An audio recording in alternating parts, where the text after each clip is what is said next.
Boa noite a todos. Meu nome é Fernando. Boa noite. Prazer estar falando com vocês hoje aqui. Vamos dar início aqui ao nosso painel, que é parte da Global Money Week. A Global Money Week é um evento patrocinado pela OCDE mundialmente, tá? Que tem como objetivo difundir os conceitos de educação financeira no mundo, ok? Para pessoas dos mais diversos lugares, das mais diversas condições. Essa edição da Global Money Week é a 10ª, ela está acontecendo nessa semana, de 21 a 27 de março, e ela está ocorrendo em 176 países, então é um evento bastante abrangente, bastante importante, né? Aqui no Brasil, ela é fomentada aqui pela CVM, em parceria com a B3, e a B3 tem escolhido entidades aí educacionais importantes do Brasil para serem parceiras nessa iniciativa, como a FIPECAF, que hoje nos dá o prazer aqui de estar participando desse evento. Muito bem, eu faço parte do quadro da B3 Educacional, da área de educação da B3, ok? Uma área que tem por objetivo também difundir esses conhecimentos de educação financeira, gerenciar todo o conhecimento referente ao mercado de capitais brasileiro. E, mais uma vez, é um prazer, então, estar mediando esse bate-papo hoje com todos vocês.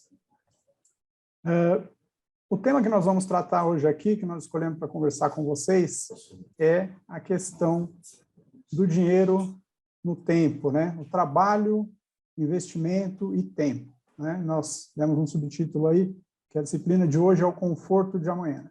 Então, a nossa ideia é bater um papo nessa próxima hora com vocês sobre esse tema, e para isso nós estamos aqui com o professor Fábio Rodrigo Sobreira, que vai nos apresentar algumas informações, algumas ideias, alguns pensamentos a respeito desse tema. O professor Fábio, ele é contador, ele é formado pela Universidade de São Paulo, ele tem 15 anos de experiência no mercado, ele é professor da pós-graduação em mercados financeiros de capitais pela FIPECAF, ele também é analista CNPIP e é consultor de investimentos, ajudando aí os investidores, as empresas, a fazer a aplicação dos seus bens aí da melhor maneira possível. Boa noite, professor Fábio. Bem-vindo aí ao nosso painel de hoje. Boa noite, Fernando. Boa noite, pessoal que está assistindo. É um prazer estar participando da Global Money Week, a convite da FPCAF, convite da B3.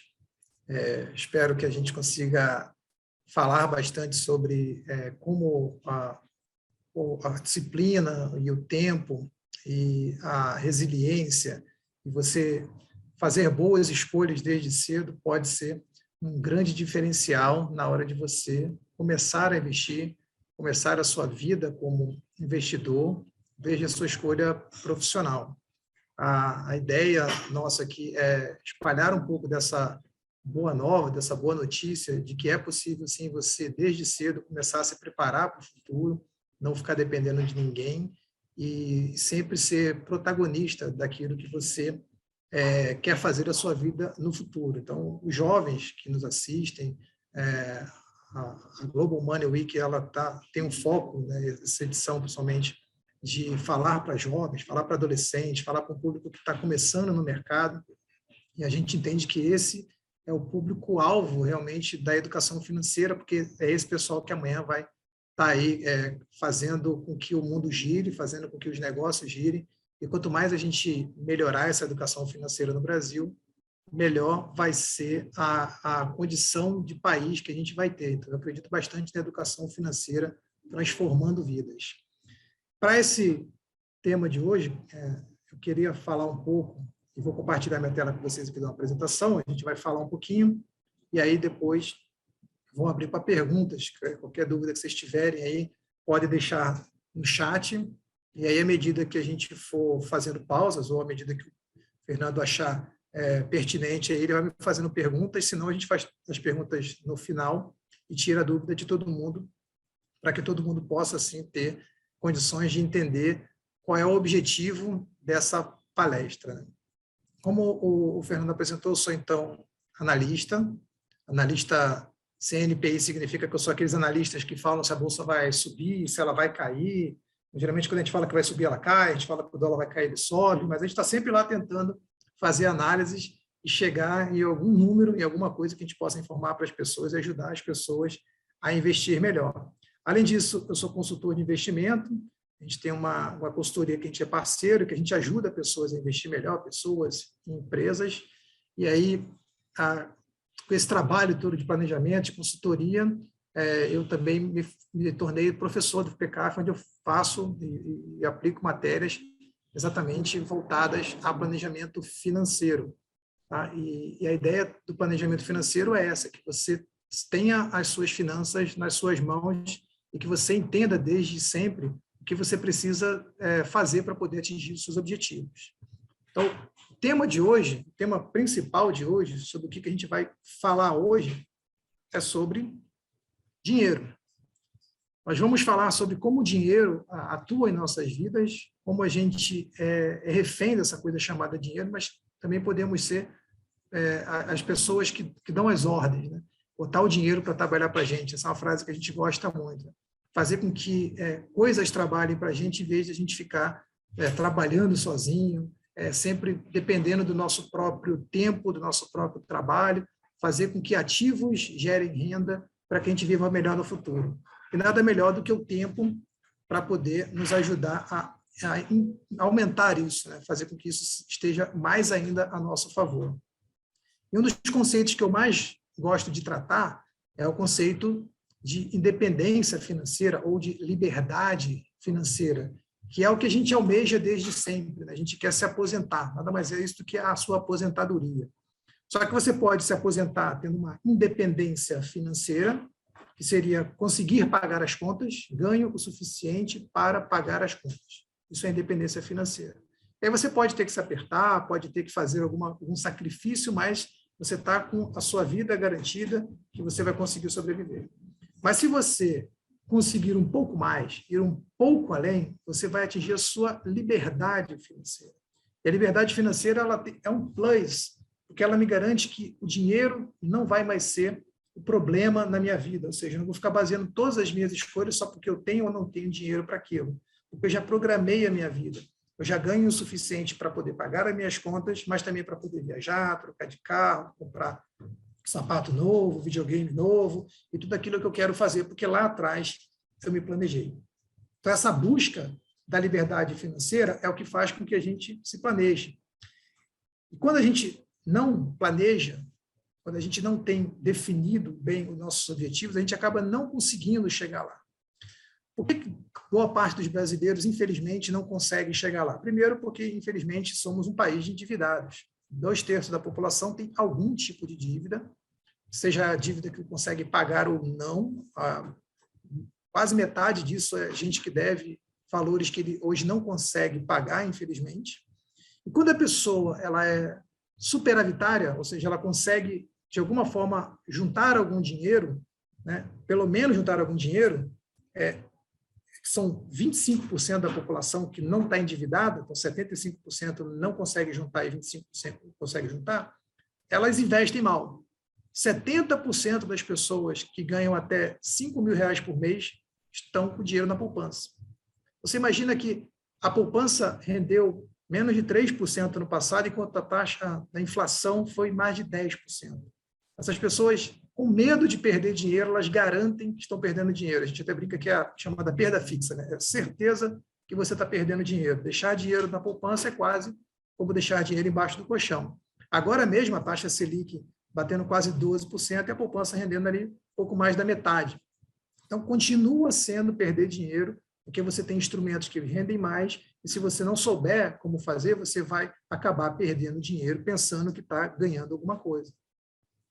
Para conquistar essa tal de liberdade financeira, você vai precisar fazer algumas mexidas na sua vida. Por exemplo, rever seus gastos, porque se você não se policiar para poder gastar menos do que ganha, a gente vai falar daqui a pouco sobre isso, você não vai conseguir atingir. quitar as dívidas e não fazer compromissos impagáveis, principalmente quando a gente tem aquele sonho de comprar a casa própria e divide aquilo lá em 200, 300, 400 vezes pensando que aquilo ali vai resolver todos os nossos problemas, quanto hoje a gente já sabe que para muita gente funciona não ter casa, mas ter o dinheiro para investir e viver da renda daquele dinheiro. Mas isso está enraizado na nossa mente, né, dos nossos pais, dos nossos avós, a gente fala disso daqui a pouco também. Trace um planejamento financeiro de acordo com o seu perfil.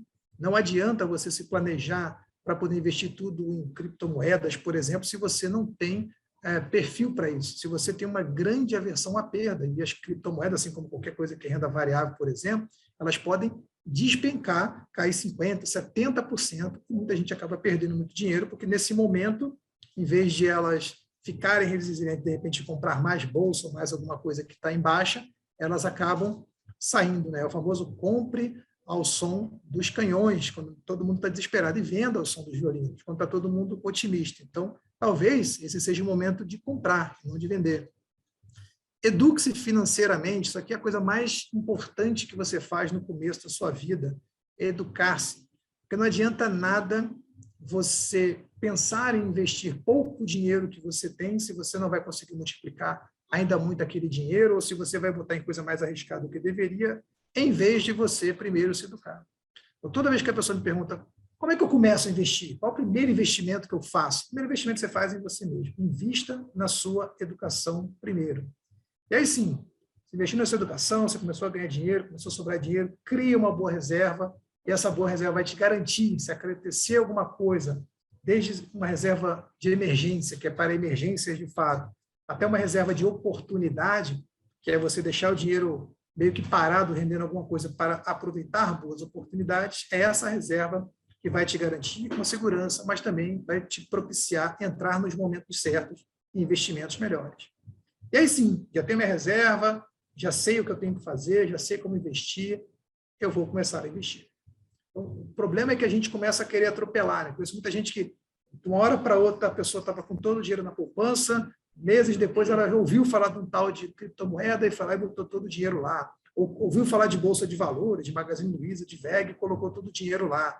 E aí o negócio despencou e a pessoa hoje não sabe o que fazer, porque ela tinha aquela segurança da poupança e hoje ela tem a renda variável, que é um bicho totalmente diferente. Então, eduque-se, crie reservas e depois sim comece a investir. E aí, começando a investir, você vai começar a se preocupar de fazer seu patrimônio crescer. A primeira coisa que você tem que fazer é gastar menos do que você ganha. Então, se você tem somente uma fonte de renda, se você tiver a mesma quantidade de ralos, né, você tem uma torneira e um ralo, esse troço nunca vai crescer. Se você passa a ganhar mais, trabalha mais, aumenta o seu salário, ganha mais, mas continua gastando mais, também nunca vai encher. Se você, pior ainda, né, ganha pouco e vai só aumentando suas despesas, mais ralos, também esse negócio nunca vai crescer. Mas se você tiver mais entradas, mais torneiras do que ralos, pode demorar, mas uma hora esse negócio vai encher. E esse é o objetivo.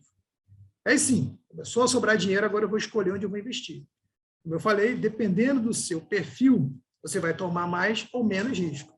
Você não pode sair da poupança, título público, que é o negócio menos arriscado possível, e ir lá para criptomoedas, que está aqui acima de ações, por exemplo, coisa mais arriscada que tem hoje no mercado, derivativos, criptomoedas, coisas do tipo. Apesar que tem umas empresas hoje aí que estão variando mais do que criptomoeda. Então, renda variável como um todo varia. E como varia para cima e para baixo. Qual é a mágica do tempo nessa brincadeira aqui? É que quanto mais tempo você tem, mais você pode se arriscar. Porque no tempo, as ações sempre sobem, os imóveis, os fundos imobiliários sempre sobem.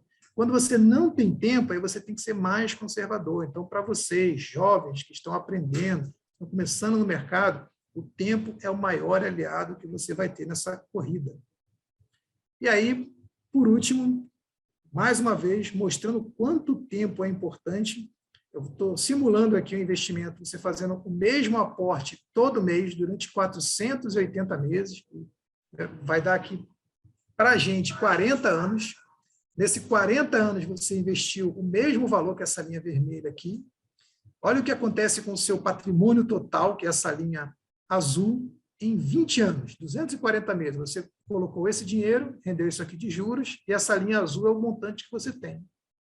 Só que nos próximos 20 anos, os juros sobre juros vão atuar de uma forma que nos próximos 20 anos você vai ter colocado o dobro de dinheiro, mas vai ter muito, muito, muito mais, porque os juros compostos estarão agindo a seu favor. Essa é a mágica, esse é o poder do tempo quando ele está a seu favor. A mesma coisa aconteceria ao contrário se você estivesse devendo. Por isso que tem gente que não consegue pagar dívida.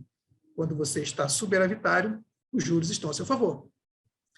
E aí, caminhando para a liberdade financeira, o que nós queremos no final é essa chamada renda passiva. O que é renda passiva? Eu não quero precisar trabalhar para ter dinheiro. Porque quando eu trabalho é renda ativa, quando eu não preciso trabalhar é renda passiva.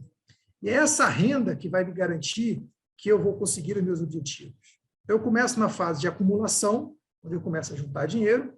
Depois eu vou para a fase de multiplicação, que eu mostrei para vocês ali, escolher bons ativos e multiplicar. E só depois eu vou para o usufruto. E tem gente que acaba se atrapalhando, quer multiplicar antes de acumular e quer usufruir antes de multiplicar. Você tem que esperar o momento certo, porque é saber esse momento certo que vai fazer com que você atinja os seus objetivos. E aí, baseado nisso e sabendo o que você tem que fazer, você vai criar o seu plano. Não adianta nada você guardar dinheiro se não souber o que vai fazer com ele também. É importante que você guie seu dinheiro, você coloque dinheiro em várias caixinhas diferentes e vá preenchendo essas caixinhas, do curto, do médio e do longo prazo. Tem diversas formas de você fazer esse planejamento. Se você fizer isso da forma certa, você vai chegar no seu objetivo. Então, uma das coisas que você pode fazer, criar metas de gastos. Exemplo, existe a regra do 50, 30, 20, que aí tem gente que bota 50, 30, 10, 10, aí tem um monte de número que você pode fazer. Mas qual é a lógica? Exemplo, vou separar 50% para gastos essenciais, água, luz, telefone, comida, qualquer coisa, seja essencial. 30% para gastos pessoais, para os meus prazeres de curto, médio e longo prazo. Aí pode ser passear, ir no cinema, fazer qualquer coisa de curto prazo. Viajar, por exemplo, pode ser uma coisa de longo prazo, e, sei lá, ir morar fora, passar um tempo fora, fazer alguma coisa, pode ser um planejamento de longo prazo, trocar de carro, comprar casa, alguma coisa que não vá te gerar um benefício, né? Tudo aquilo que não te gera um benefício futuro é um passivo. Casa e carro são passivos quando você mora, são ativos quando você compra para investimento. E aí sim, os 20% que sobrarem, teoricamente, você vai ou pagar dívidas, se você estiver endividado, porque nada é mais importante no começo do que pagar dívida. Você só começa a investir depois que você pagou as suas dívidas. E aí, depois disso, você começa, sim, a investir. Esse valor pode ser 20%, pode ser 30%, pode ser 40%. O importante é você separar nas caixinhas certas. Então, você faz isso, separa 50% para essencial, 20% para a vontade, e mais 30% para a vontade e 20% para os desejos, para os seus sonhos, para aquilo que você quer fazer no futuro. Se você achar que tem que aumentar o nível de detalhamento, porque, olha, eu estou gastando 60%, 70% de essenciais, aí você começa a aumentar o nível de detalhe. Mas não cria aquelas planilhas gigantescas, aquele negócio que você não vai conseguir acompanhar, porque isso só vai atrapalhar o seu processo. O principal também tem que envolver todo mundo, tem que envolver a namorada, o filho, o marido, a mãe, a família inteira, todo mundo que pode ser que esteja atrapalhando nisso. Esse é um bom planejamento financeiro. Quando você faz esse bom planejamento, você vai gerar uma renda passiva. Você pode depender do governo, pelo INSS, que é o que muita gente ainda hoje faz, porém, isso aqui, além de não pagar tanto, ainda pode dar algum problema no futuro e a gente não ter mais o nosso querido INSS aí para nos sustentar. Infelizmente, já faz tempo que essa conta não está batendo. Você pode fazer uma previdência privada, que é uma das coisas boas, conseguir juntar dinheiro por si só e criar uma previdência para te sustentar. Ou você pode fazer por outros meios, tipo, você pode investir em renda fixa com juros semestrais, que vão te pagar um valor todo semestre e você vai conseguir usufruir aquele valor. Você pode viver de aluguéis de imóveis, muita gente vive de aluguel de imóvel hoje também, é uma coisa que é boa. Mas se você já quiser ganhar mais, for para o mercado e entender um pouco mais, você já vai começar a ter rendimento de fundo imobiliário, por exemplo, que gera, em média, o dobro do que vende um aluguel. E muita gente tem medo porque não conhece e tem também aquela cultura de que, não, mas eu preciso ver o imóvel, tocar no imóvel. Eu falo, então você compra um fundo imobiliário do shopping e vai lá no shopping ver o shopping. porque ele está lá, existe, é um rendimento como qualquer outro, é um imóvel que está te rendendo aluguéis. Ou você pode ver dividendo de ações, também, novamente, pensando em ações como empresas. Você pode montar a sua empresa, ou você pode viver de dividendo de uma empresa que já está montada e que paga para você um valor que te possibilita viver daquela renda. Tem vários meios, fora isso, tem vários outros geradores de renda passiva aqui, de renda extra que você pode ter, mas esses são alguns tradicionais e alguns novos até.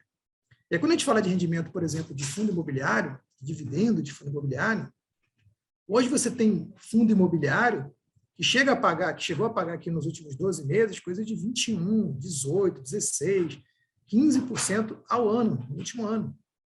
A maioria de chamados papéis, né, de títulos e valores imobiliários, nossa taxa de juros está alta, mas você pode ter até mesmo aluguéis de lajes corporativas, que a gente chama, que são prédios de fato, escritórios que estão lá, que estão pagando aluguel e que estão gerando grana para o seu bolso. Você pode também viver de dividendos de ações. E aí que o poder do tempo está mais ainda ao seu favor. Porque as ações, aqui é um exemplo das ações da Coca-Cola, nos últimos 30 anos. Note que aqui, ó, stock price, que é o preço das ações, em algum tempo, ó, daqui até aqui, ó, quase mais de 10 anos, as ações praticamente não saíram do lugar, não subiram. Depois elas voltaram a subir. Mas olha o que aconteceu com os dividendos dessa empresa. Não parou de subir em momento algum. Então, mesmo que você não tivesse um ganho aqui, você tinha um ganho de dividendos que não parou de subir. E aqui é o chamado dividend yield, né, que é o quanto que está pagando em relação ao preço. Também note que ele subiu no geral. Ou seja, é isso que a gente quer. Mesmo que não suba a cotação, pelo menos eu estou gerando renda para o meu bolso. E eu posso viver dessa renda no futuro. Eu coloco um pedacinho aqui que vai gerar muito pouquinho de dividendo aqui, aqueles centavos que caem na sua conta, mas amanhã eles viraram milhares e milhões. E é isso que a gente quer. Pegar pessoas como o próprio Luiz Barsi, né, o maior investidor da Bolsa Brasileira, uma única empresa paga para ele, ou pagou para ele no ano passado, 50 milhões de dividendos. Mas a pessoa levou anos e anos e anos para chegar nesse patamar. E é assim que funciona. E olha como é que acontece, como é importante saber esperar quando você está pensando em investir na Bolsa. Vamos dar o exemplo da WEG. No último um mês, as ações da WEG subiram 10,23%. Mas se eu pegar um pedaço um pouco maior, no último um ano, as ações da WEG caíram 8,7%. Se eu pegar um período um pouco mais longo, de 5 anos, as ações da WEG subiram 400%. E se eu pegar um período ainda maior, um período bem lá atrás, de mais de 20 anos, a partir de 2000 mais ou menos, as ações da WEG subiram só 21.600%. É multiplicar por 200 vezes o valor que você investiu. Mais do que isso, pessoal, além de todo esse ganho, imagina que você comprou a ação da WEG a 15 centavos lá em 2000, hoje, só de dividendos, por ano, ela paga em torno de 45 centavos. Paga 3 vezes mais dividendo do que o valor que você pagou lá atrás. Mesmo com a correção da inflação, que dá uns 200% ou 300% nesse período, você estaria ganhando praticamente aquilo que você investiu todo ano de volta. Vou dar um exemplo. Você comprou 10 mil ações da WEG lá em 2000, pagou R$ 1.500. Hoje, essas ações estão valendo R$ 338 mil. E só de dividendos, todo ano, anual recebido, você ganhou R$ 4.500 todo ano. Claro, é sempre assim? Vai sempre para cima? Toda empresa sempre sobe? É óbvio que não.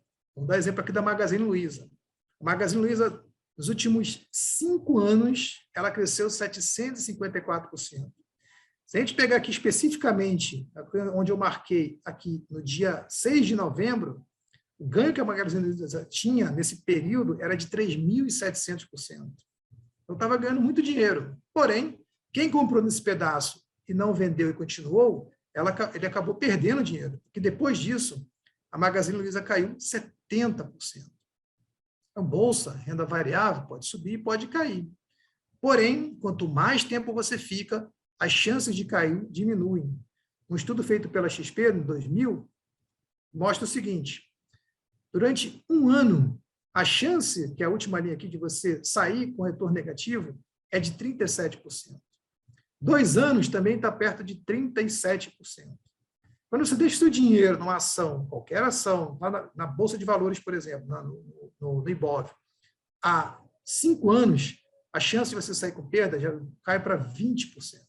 E quando você deixa 10 anos, em nenhum período que você deixou dinheiro na Bolsa de Valores, no índice, por mais de 10 anos, você perdeu dinheiro. Toda vez você saiu com ganho.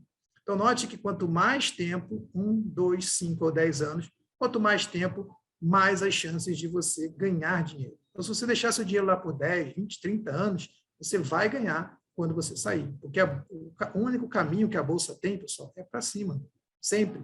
Se eu vou ganhar da Selic, se eu vou ganhar da inflação, qual vai ser meu custo de oportunidade, são outras coisas que você tem que mensurar. Mas essa é a realidade. E você não precisa botar o dinheiro todo de uma vez. Esse outro estudo aqui, ó, a linha preta, note que com a linha preta é o único aporte que você fez. Quando você tem essa linha amarela aqui, são aportes frequentes. Note que com aportes frequentes, colocando sempre dinheiro, você acaba tendo um ganho maior do que você colocar tudo de uma vez.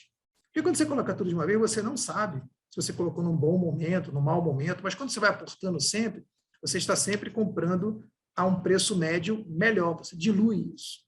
É claro, existem ações que estão caras, existem ações que estão baratas, você tem que saber mensurar isso. O trabalho de um analista como eu é dizer para você se a gente acha que essa ação está cara ou se está barata, mas cada um tem o seu próprio pensamento, sua própria visão, cada um, até mesmo os analistas, nenhum deles concordam 100%. Se você pegar 20, 30, 40, 50 análises de analistas diferentes, cada um vai ter um preço-alvo diferente para a mesma ação, porque isso é muito subjetivo, mas existe sim melhores momentos de você comprar e vender uma ação.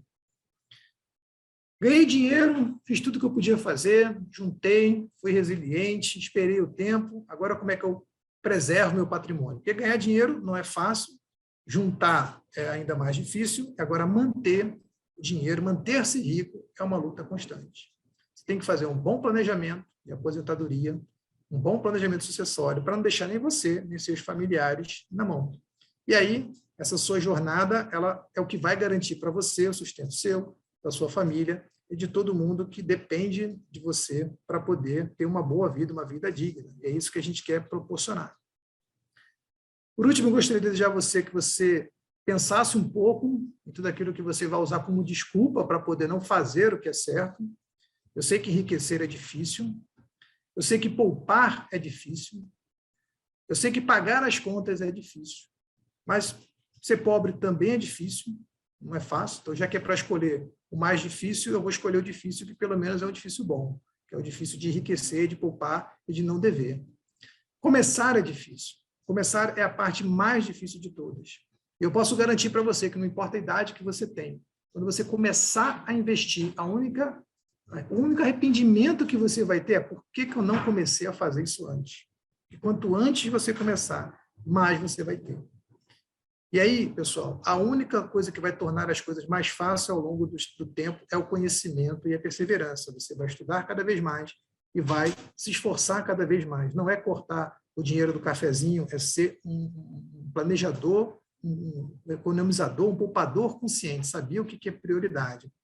E aí, não existe nenhum investimento melhor no começo, quando você não tem dinheiro, do que você investir em você mesmo, seja com ou sem dinheiro, porque hoje em dia a educação financeira está tão pulverizada, aqui mesmo nós estamos tendo a educação financeira gratuita, que não há desculpa para você não começar a aprender hoje. Por último, queria então agradecer aí a FIPECAF e a B3, deixar aí o QR Code do curso de pós-graduação lá da FIPECAF, onde eu sou um dos professores e onde tem diversos professores, mestres e doutores da USP, pessoal de mercado, que ensinam pessoas a investir melhor, a entender melhor o mercado financeiro e a ganhar dinheiro com essa profissão, que é uma profissão super promissora e que vem crescendo muito, muito, muito no Brasil. Então, se você quiser, aponta o celular aí, entra no site e conhece um pouco mais sobre o que é o curso de pós-graduação da FIPECAF. Se você quiser fazer outro curso também, a opção é sua, mas qualquer lugar que você for estudar para poder aprender, você vai, com certeza, aumentar a sua consciência financeira e vai aumentar quanto você vai conseguir agregar de valor para você, como eu falei, essa é a profissão do futuro, na minha opinião. E se alguém tiver alguma dúvida, deixo aí os meus contatos, o meu canal no YouTube. Eu tenho um canal no YouTube chamado Canal da Bizu. Se você apertar o QR Code aí também você vai cair lá no meu canal. Meu Instagram, sobreira.fabio. E o site da nossa consultoria, investe.com, para quem quiser conhecer um pouco mais também do trabalho de consultoria financeira, onde a gente ajuda pessoas a investir melhor, a gente trabalha a parte também da educação financeira, mas principalmente pega na mão da pessoa ali, leva a pessoa a investir melhor, conhecer melhor o seu padrão financeiro, entender melhor a sua vida financeira, para depois ela sim ir caminhando com as suas próprias pernas, mas sempre com a ajuda de profissionais habilitados, sejam analistas, consultores, sejam gestores, de uma forma geral. Tá bom, pessoal? É isso que eu queria dizer. Vou ficar aí aberto às perguntas aí que o Fernando vai passar para a gente. Agradecer mais uma vez aí a oportunidade. Obrigado, professor Fábio. Essa palestra excelente, que abre abre a mente da gente, né, para muitas questões, muito esclarecedora mesmo. Pessoal, nós temos agora um tempo que a gente está disponível, o professor Fábio disponível aqui para esclarecer as dúvidas, questões, curiosidades que vocês tenham sobre esse tema que a gente está conversando hoje. Fiquem à vontade, estamos prontos para receber as questões de vocês, o chat está aberto, e queremos saber o que vocês gostariam de perguntar.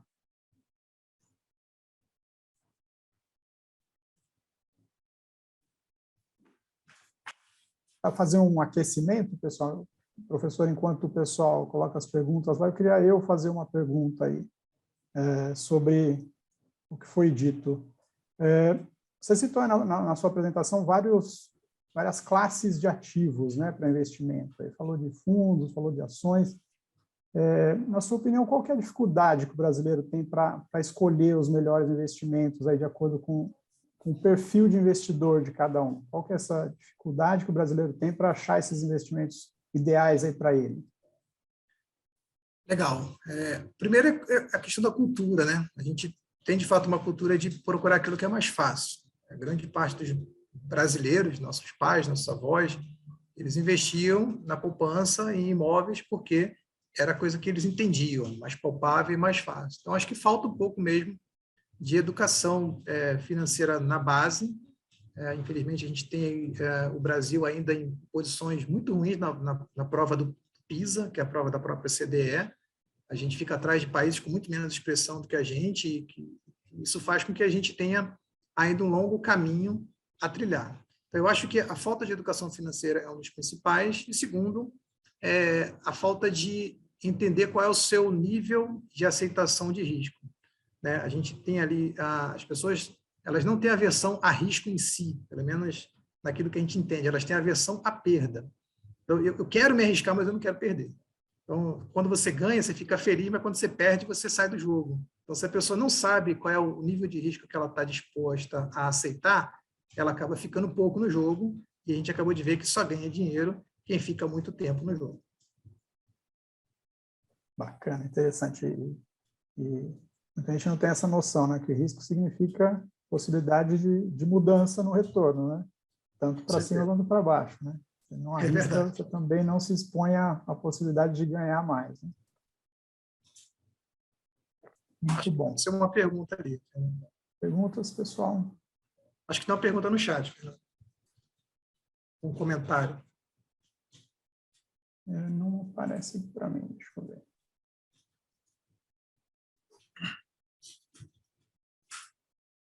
Não aparece aqui para mim. Você consegue ler alguma pergunta aí, Fábio? Apareceu. Vou ler aqui. José Eduardo, eu acho. Boa noite, professor. Muito esclarecedor as suas palavras. Nosso país tem aproximadamente 51% da população na classe média. E essa classe normalmente consegue pagar suas contas mensais. Qual a sua opinião sobre como podemos mudar esse cenário? Como uma pessoa nessa classe consegue poupar? Então, a classe média, eu acho que é a classe que mais sofre do problema de querer viver um status ou um nível acima daquilo que ela deveria. Em vez da gente pensar, se eu ganho 10, eu vou viver com 9, ou vou viver com 8, que é um patamar legal para poder eu juntar um dinheiro no futuro, ter esse dinheiro trabalhando para mim, eu ganho 10 e quero viver com 11, com 12. E aí você inverte a conta. Em vez de você juntar, você acaba juntando dívida, né? Eu acho que o melhor jeito da gente se programar e mudar um pouco essa cultura é realmente mudando a nossa mentalidade. Começando a pensar que os prazeres de hoje são legais, mas que ter a capacidade de ter prazeres maiores futuros, o sacrifício de hoje transformado em prazeres futuros, é o que vai levar a gente a, no final, viver muito melhor. Como eu falei, não é deixar de viver. Você não vai deixar de viver porque você deixou de gastar 11 para gastar 9, mas você vai deixar de fazer coisas supérfluas, provavelmente. Deixar de ficar trocando de celular todo ano, por exemplo, comprando aquele iPhone mais caro. Você muda um pouco seus hábitos, sobra dinheiro e, no final das contas, você vive melhor. Excelente. Temos mais algumas perguntas aqui. O Bruno pergunta se é melhor utilizar relatórios de casa de análise ou os relatórios de corretoras. Ele está perguntando em relação a se informar sobre os ativos, né? Olha, eu sou da opinião de que você precisa buscar o máximo possível a isenção. É muito difícil você ter isenção quando existem interesses. A gente sabe que os profissionais do mercado financeiro são altamente capacitados, são honestos, trabalham para aquilo que eles se propõem, que é gerar bons relatórios, mas a gente entende que, muitas vezes, esses relatórios eles têm os vieses, são de maximização de resultado, imediato. Se você quer tentar ganhar um dinheiro rápido, você vai buscar, então, alguém que esteja oferecendo ali a sua resposta rápida. Tipo, qual ação que vai subir amanhã? Qual ação que vai subir semana que vem? Putz, ninguém sabe disso. Não existe bola de cristal. Mas tem gente que vende isso. Infelizmente, 99% dos investidores querem isso. Buscam aquilo que não existe. O próprio Warren Buffett já admitiu várias vezes que ele não tem bola de cristal, ele não sabe se o negócio vai subir ou não. O que ele faz é comprar boas empresas e ficar com elas o tempo que ele achar necessário, geralmente longos e longos e longos anos. Então, quando você for escolher um analista, uma casa, alguém que vai te dar um conselho, então fuja das diquinhas, busque informações relevantes. A gente, aqui na consultoria mesmo, a gente busca passar para os nossos clientes as informações mais relevantes para o perfil daquele cliente, porque o nosso interesse é que o cliente se organize, melhore a sua situação, e como a gente não tem conflito de interesse, fica muito mais fácil. Quando você foge de uma estrutura de consultoria e vai para o mercado aberto, aí talvez o interesse acaba ficando acima do seu interesse, vira o interesse da corretora ou do banco, e quando isso acontece, não é o melhor dos cenários. A educação financeira ajuda você nisso. Se você entende um pouco do que acontece ao seu redor, se você entende um pouco de análise de balanço, entende um pouco de finanças, você vai ser menos enganado, vai depender menos dos outros e vai conseguir juntar muito mais dinheiro e não vai ficar estressado ou perdido quando você for naquela dica do seu influencer ou da sua corretora e aquele negócio depois despencar. Porque a escolha foi sua. Quando a escolha é nossa, a gente assume a responsabilidade, a gente tem um pouco mais de cuidado do que quando a escolha é dos outros. Muito bom. A gente sempre volta na questão da educação financeira, né? Quanto mais a gente pensa sobre esse assunto, mais a gente percebe que é realmente o melhor investimento, né? O primeiro investimento, como foi dito na sua apresentação. Deixa eu ver o que mais que a gente tem aqui. O Márcio está perguntando se existe uma quantidade ideal de ações que ele deve ter para viver de dividendos, que ele ouviu falar que mais de 10 empresas não seria bom ter uma carteira tão diversificada. O que você acha? A gente sempre fala que você tem que ter a quantidade de ações que você consegue acompanhar. Então, se você pretende ser sócio de 10 empresas, você tem que ter capacidade de acompanhar 10 empresas. O Peter Lynch, que foi um dos maiores gestores da história, e teve um dos maiores retornos acumulados da história, ele chegou a ter mais de 1.000 ações no portfólio dele. Mas ele tinha uma equipe gigante para analisar. A gente não tem essa capacidade, nem eu como analista, nem eu que tenho ferramentas, tenho BI, tenho um monte de coisa que eu analiso ao mesmo tempo junto, tenho a capacidade de analisar tanta empresa ao mesmo tempo. Então, o que eu faço? Eu escolho as melhores empresas de acordo com os critérios iniciais e depois eu vou mais a fundo naquela que eu entendo que tem mais a ver com o setor, ou com o perfil, ou com a performance, ou principalmente com os fundamentos que eu acredito. Para isso, tem que ter tempo. Aí, voltamos à questão. Onde é que eu vou arranjar tempo para isso? Eu vou usar esse tempo para trabalhar e ganhar dinheiro ou eu vou ficar estudando o mercado? Esse é o trade-off que você tem que fazer o tempo todo.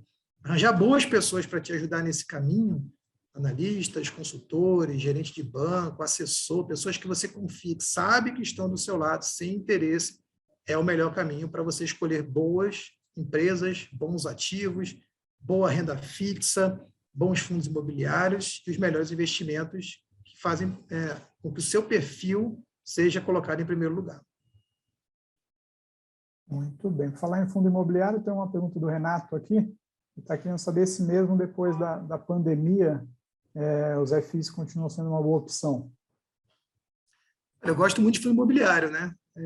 Eles são um instrumento inclusivo que traz muita gente para a Bolsa.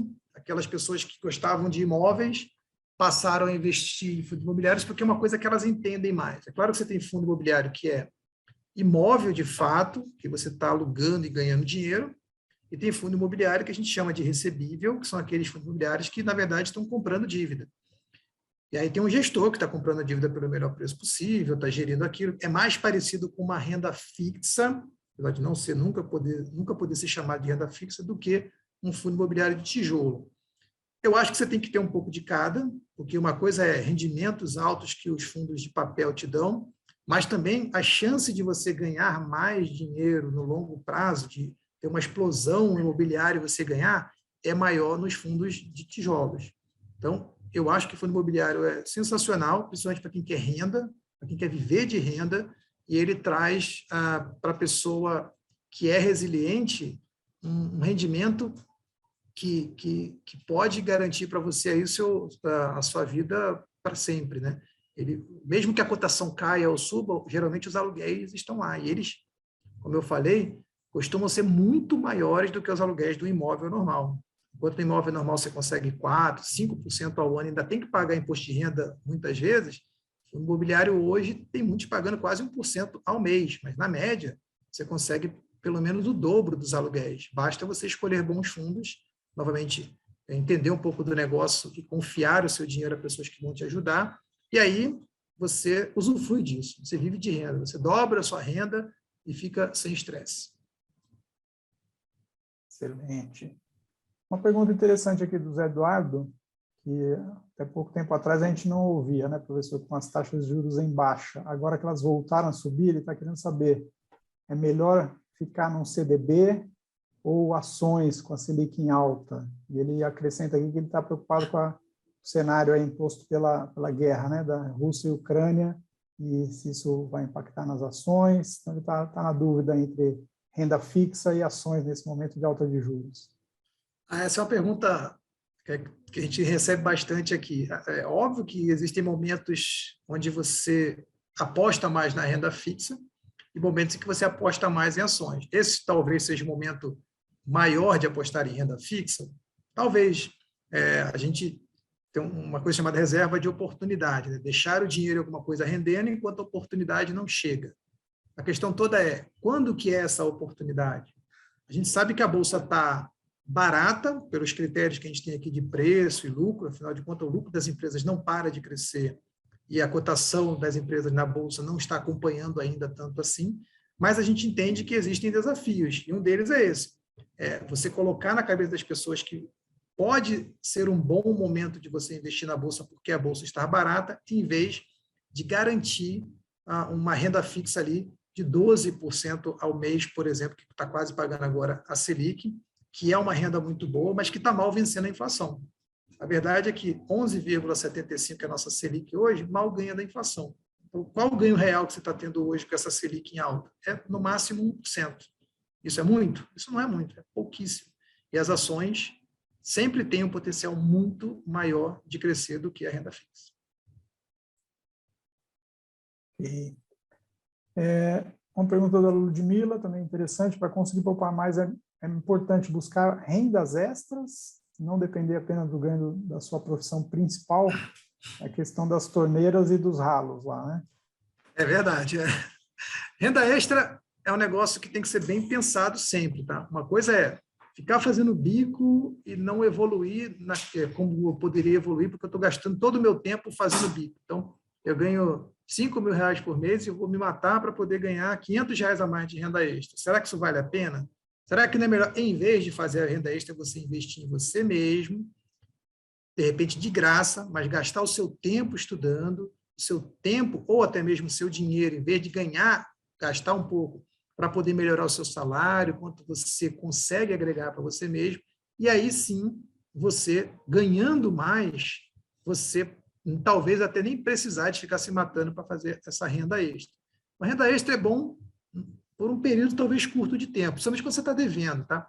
Está endividado, não tem como pagar, precisa pagar de alguma forma, aí a renda extra é uma coisa boa. Porque entra um dinheiro, você vai lá e vai matando parcela, vai tirando aquilo, porque não tem nada mais destruidor de patrimônio do que dívida, né? A gente consegue investir a 11% ao ano e toma dívida, às vezes, a 11% ao mês. Você não tem nem comparação. Eu fico até assustado quando a pessoa fala, quero pegar um empréstimo para poder investir, porque a Selic está alta. Falo, caramba, como é que você vai conseguir? Só se for nos Estados Unidos fazer isso aqui, é impossível. Então, eu acho que renda extra é bom até certo ponto. O melhor é, se você não tiver endividado e puder esperar, é que você invista na sua capacitação, aumente o seu salário. Outra pergunta interessante aqui, essa veio do Bruno. Considerando a falta de tempo, não seria melhor investir em fundos de ações de um gestor confiável do que comprar ações individualmente? Invisto um fundo, terceirizo a gestão do meu patrimônio ou compro as ações, professor? Eu gosto muito de pensar que tudo tem um custo. Se você delega a sua gestão para um gestor de fundo, esse gestor vai te cobrar alguma coisa. E esse preço, muitas vezes, que ele cobra, acaba por, muitas vezes, até inviabilizar os ganhos que você teria e que fariam, de fato, você ganhar alguma coisa pelo risco que você está tomando.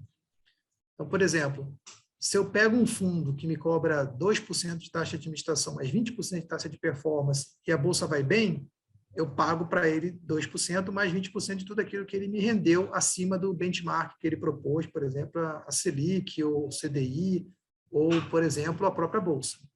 Mas se vai mal, o custo é todo meu, né? Eu que perco, ele não me devolve dinheiro, né? Então, se eu não tenho o benefício, eu preciso pensar se vale a pena, de fato, eu delegar essa gestão a um custo caro para gestores que, com certeza, têm uma capacidade tremenda de gerar alguma coisa a mais, só que, às vezes, essa coisa a mais fica tudo nas taxas. Eu tenho que procurar fundos com taxas mais baixas, fundos que tenham uma resiliência maior no tempo. Não adianta eu olhar só o último ano, os últimos mês, por exemplo. Tem gente que olhar, o último mês deu tanto, eu vou entrar no fundo, o último ano deu tanto. Cara, é muito relativo isso. A gente, óbvio, falando até de consultoria, a gente acredita que quando você tem alguém ajudando você, seja um assessor, seja um consultor, alguém que está trabalhando para você, você consegue, muitas vezes, se livrar da estrutura cara de alguns fundos, fazer a gestão própria. No geral, a consultoria acaba sendo mais barata do que um fundo, e essa consultoria te garante que você vai, além de tudo, trabalhar no seu perfil, porque o fundo trabalha no perfil do fundo, é você que tem que se adaptar. Então, eu acho que tem meios melhores de se investir do que fundo. Tá? Mas é uma opinião pessoal minha, eu sou analista, eu sou consultor, a gente tem aqui um trabalho de ajudar as pessoas a depender menos dos outros, a depender mais de si próprias. E aí sim, enxugar a própria estrutura de investimentos dela. Isso, na maioria das vezes, faz uma grande diferença. Muito bom. Mais dúvidas, pessoal? Mais perguntas? Enquanto o pessoal pensa, deixa eu fazer uma minha aqui. A gente sempre recebe questionamentos também, principalmente dos alunos, e o pessoal jovem gosta bastante de pensar sobre isso, de trabalhar fazendo operações de curto prazo, né? O famoso day trade. Quando o investidor compra e vende ativos rapidamente, o dia todo, tentando ganhar com as pequenas movimentações do mercado. Qual é a sua opinião sobre isso, professor Fábio? Você acha que dá para viver disso? Dá para ficar rico fazendo day trade?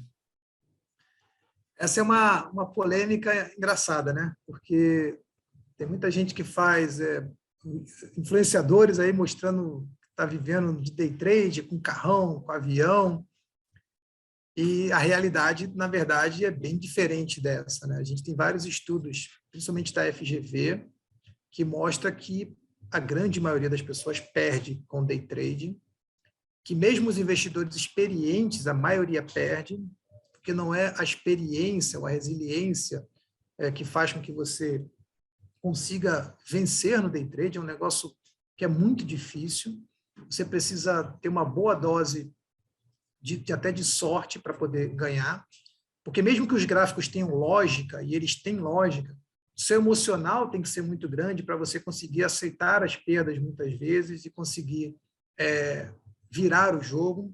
Infelizmente, a gente tem casos de pessoas até que perderam as vidas com day trade porque ficaram tão endividadas que acabaram não conseguindo suportar depois e pagar as dívidas e perderam esposa e tudo mais. Então, o day trade é uma profissão, tem que ser encarado como uma profissão. Para ficar rico com a sua profissão, você tem que ter, né, óbvio, o destaque da sua profissão. Então, tem que tomar muito cuidado com gente que ficou rica vendendo day trade, vendendo curso de day trade, do que gente que ficou rica fazendo day trade. Fazer day trade tem que ser encarado como uma profissão de alto risco, que pode gerar frutos, mas que a maioria das pessoas perde. Entender gráfico é importante, eu sou analista gráfico também, além de analista fundamentalista, contador. Eu acho que o gráfico nos diz muita coisa, mas eu sempre uso para o longo prazo, porque o longo prazo, no final das contas, é o que a gente mais ou menos consegue prever. Agora, o curto prazo é jogar moeda, é muito complicado. Não estou dizendo que não dá para ganhar algum dinheiro, mas ficar rico é bem complicado, porque ficar rico dependeria de você ser um cara muito sortudo, né? Você pode ficar rico até que jogando na loteria. Você aconselha alguém a ficar rico jogando na loteria? Não. Então, eu não aconselho você a pensar que vai ficar rico fazendo day trade, não. Muito interessante. Nós temos um comentário que o José Eduardo fez aqui, que ele acredita que seria muito importante ter matérias de educação financeira nas escolas, né, mudando o mindset da população. Eu concordo com ele. Bom, eu sou suspeito para falar, trabalho na área de educação da B3, a gente trabalha realmente para colocar o conhecimento da educação financeira à disposição de todos, mas queria ouvir a sua opinião também, professor. Acho que isso deveria ser matéria a ser ensinada já desde a infância nas escolas? Com certeza. Para mim, é o único meio de você mudar o que a gente tem hoje no país, que é a fraca educação financeira, é você colocar isso nas escolas, em todos os níveis, né? Porque a gente não pode começar a botar só para as criancinhas e esperar que elas virem adultos educados financeiramente. Qualquer ano que a pessoa tiver, se ela for inclusa essa matéria de educação financeira, vai melhorar em todos os níveis de imediato para todos os estudantes, jovens, adolescentes, crianças, para que eles aprendam um pouco a lidar com o dinheiro, né? Existem culturas no mundo onde o dinheiro ele é falado abertamente, né? A gente tem a cultura de falar sobre investimentos, mas no Brasil a gente não tem. A gente tem, às vezes, pais de família que estão endividados e não conseguem conversar isso com a esposa, com os filhos, tem marido ou mulher que gasta mais do que deveria, nem conta para o marido porque tem medo de ser criticado, por exemplo. Então, a gente lida muito mal com o dinheiro. E, fora isso, além dessa educação comportamental, a questão é de saber fazer conta mesmo, né? De ver, será que faz sentido? Vou citar um exemplo. Renda fixa está dando 1% ao mês. Tem muito cliente que chega para a gente e fala assim, eu quero ganhar 1% ao mês. Mas adianta você ganhar 1% ao mês com a inflação de 12%, a inflação de 13%, que a gente está quase chegando aí, se as coisas continuarem do jeito que está, não adianta, você vai estar ganhando menos do que a inflação. Não é melhor a inflação ser perto de zero, você está ganhando, de repente, 6%, 7%, seu ganho real não é maior? Então, veja, falta a educação financeira de entender qual é o efeito da inflação sobre o dinheiro e de fazer conta. Eu preciso ter ganho real, e ganho real é acima da inflação. Então, quando a gente pensa em investir, a gente tem que pensar em investir com os números certos na cabeça. E só a educação financeira que vai nos proporcionar isso. Uma criança, um jovem, um adolescente que cresce com essa educação, com certeza vai ser mais bem-sucedido financeiramente do que uma que não cresceu com essa educação. Concordo plenamente, professor, e a gente tem um desafio grande nesse sentido, né? Porque a gente está num país continental, com muitas desigualdades, muitas diferenças regionais também, e fazer isso chegar a todos é realmente um desafio muito grande. E a gente precisa preparar também os professores, né? Quando a gente fala de educação pública, os professores também precisam ter acesso a esse conhecimento, treinamento, como passar isso para os alunos, para a gente poder conseguir realmente disseminar esse conhecimento, né? Sim, Muito com bem, certeza. pessoal. Mais alguma dúvida, alguma questão? Nós estamos no finzinho do nosso horário aqui. Mas Acho que tem uma sobre Previdência do João Jodas. Chegou a ver ou não? Deixa eu, não apareceu, não estão aparecendo Aplicação todas. Vou ler aqui. Aplicação em Previdência precisa muita atenção com tributação, regressiva, progressiva, bem como mudanças no lastro, que a cada mudança volta do zero, no caso de regressivas, tive surpresa no resgate.